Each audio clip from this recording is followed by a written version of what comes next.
Be ready? 5 seconds to go. Start.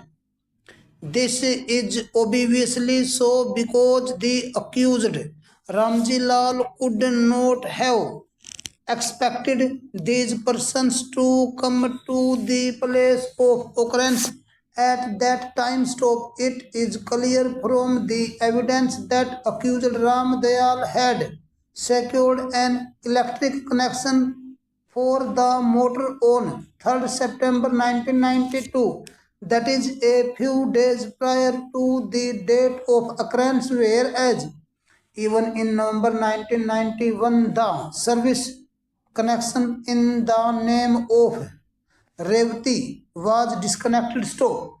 Therefore, it is seen that disputes had arisen between the parties with regard to the motor which had been installed by Ramadayal. Stop. Obviously, the accused party would not remove the motor belonging to Ramadayal or even Revati. Stop. The complainant party must have been aggrieved since Ram Dayal had installed a motor and obtained a separate service connection also, while they were not able to use the motor, and because of this there should be arisen a dispute leading to a sudden quarrel between both the parties without any pre-arranged plan. Stop.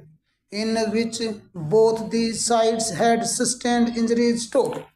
It was further found that the injuries on the person of the respondent Babulal Ram Swaroop and Yadram had not been explained. Stop. It is therefore came to the conclusion that there must have been a free fight between the parties in which persons from both the sides were injured. Stop. It was concluded. Stop. These circumstances go to show that the connection of the prosecution that the accused had formed themselves into an unlawful assembly with the common object of killing Rajendra and causing injuries to Umrao and Revati cannot be accepted. Stop.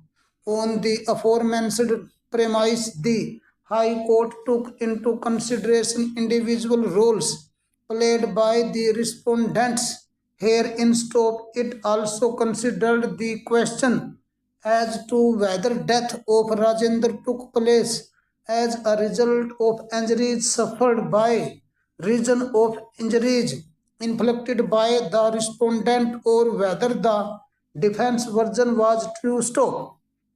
The High Court, upon analyzing the materials on record, came to the conclusion that when Rajendra was admitted in the hospital on 17 September 1992, no fracture was found on his head. Stop.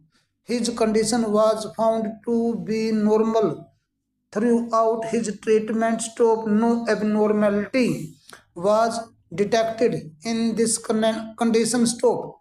But when he was readmitted in the evening on 25th September 1992, he was stated to have shown history of vomiting after taking food. Stop. He was also found to be vomiting at the time of his admission in the hospital. Stop.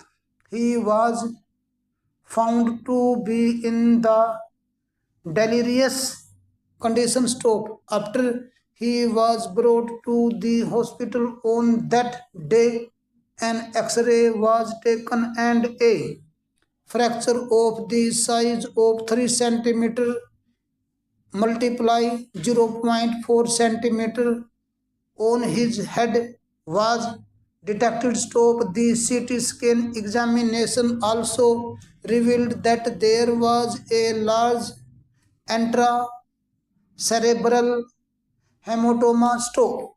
The High Court noticed. Stop.